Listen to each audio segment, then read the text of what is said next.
Let's talk about a story that for over 100 years has felt like coming home. L.M. Montgomery's Anne of Green Gables. And if you think it's just a simple children's book, you are in for a treat.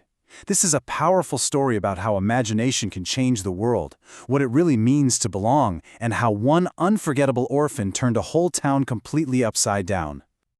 Everything, and I mean everything in this book, kicks off with this one simple question. It's all based on a mistake, a mix-up that launches one of the most beloved journeys in all of literature. Just picture it.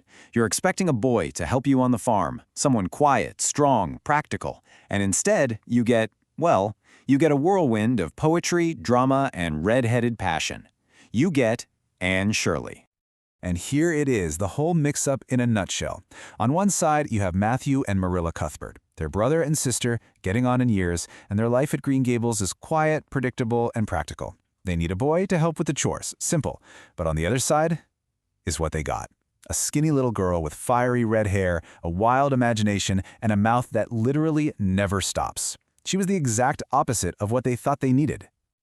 So, let's dive into our first section, an unexpected orphan. This is where it all begins, the moment she arrives. So, who is this Anne Shirley? Honestly, she's like beautiful chaos in human form.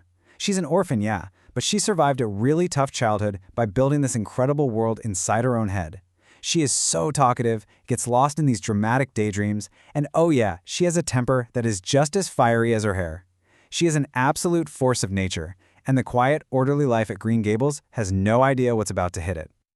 All right, on to part 2, mishaps and friendships. Because once the Cuthberts make the fateful decision to keep her, Anne starts the messy, hilarious, and wonderful journey of actually trying to fit in. The key to understanding Anne, really, is what she calls her scope for imagination. And this isn't just about a kid playing make-believe. For her, it was a survival tool that she turned into a superpower. She doesn't just see things for what they are. She sees what they could be. She finds the romance and the beauty in everything. And that's how she not only deals with her life, but makes it magical. And you see it everywhere. A normal old pond? Nope. To Anne, it's the lake of shining waters. A regular path lined with apple trees? That's the white way of delight. Her imagination literally renames and remakes the world, and in doing so, she kind of invites everyone else to see the magic too. But having an imagination that big also leads to some pretty epic disasters. She tries to be a good hostess and accidentally gets her best friend Diana drunk on currant wine. She hates her red hair so much that she tries to dye it black, and it turns green. And of course, who could forget the cake she bakes for a very important guest using pain relief liniment instead of vanilla? Every single mishap is hilarious, but it's also a lesson learned. Through all of this, Anne finally finds the one thing she's wanted even more than a home, a kindred spirit. And for her, that's Diana Barry. Diana is the very first person who looks at Anne with all her quirks and chatter and doesn't think she's weird. She thinks she's wonderful. Their friendship is instant, and it's the anchor Anne needs in this new world. Okay, so as Anne settles in, a whole new chapter opens up for her at the Avonlea school. And this is where her brilliant mind and her, let's face it, incredibly competitive spirit start to shine, sparking one of the great rivalries in literature. And this is where we meet Gilbert Blythe. He's smart, he's handsome, and he makes one huge mistake. He tries to get Anne's attention by pulling her hair and calling her carrots. Anne's reaction? She turns around and smashes her writing slate clean over his head.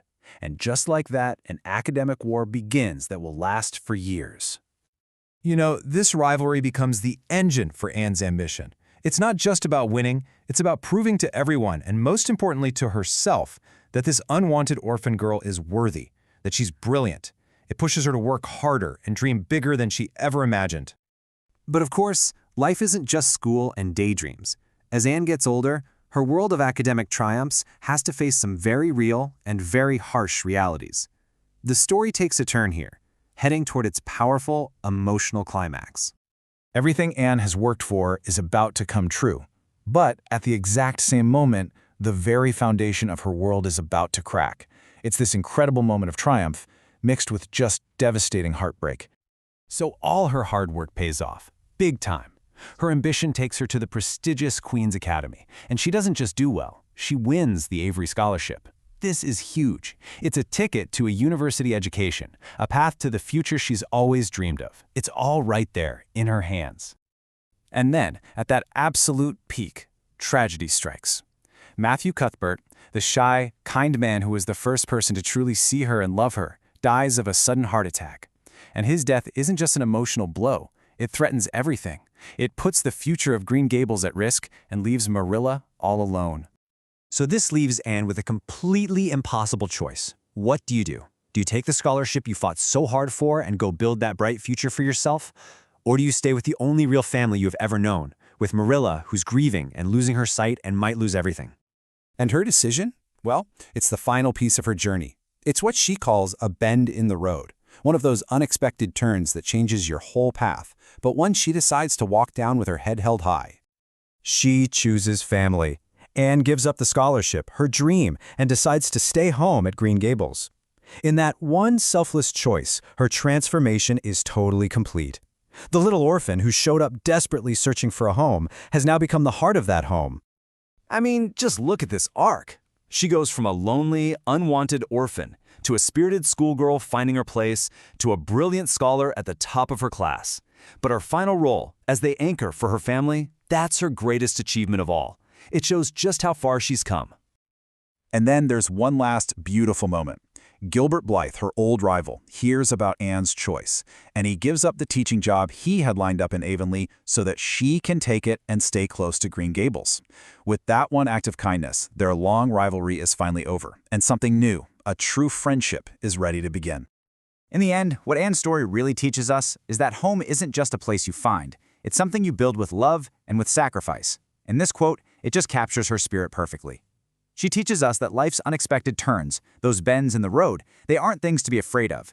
They're just the start of the next adventure.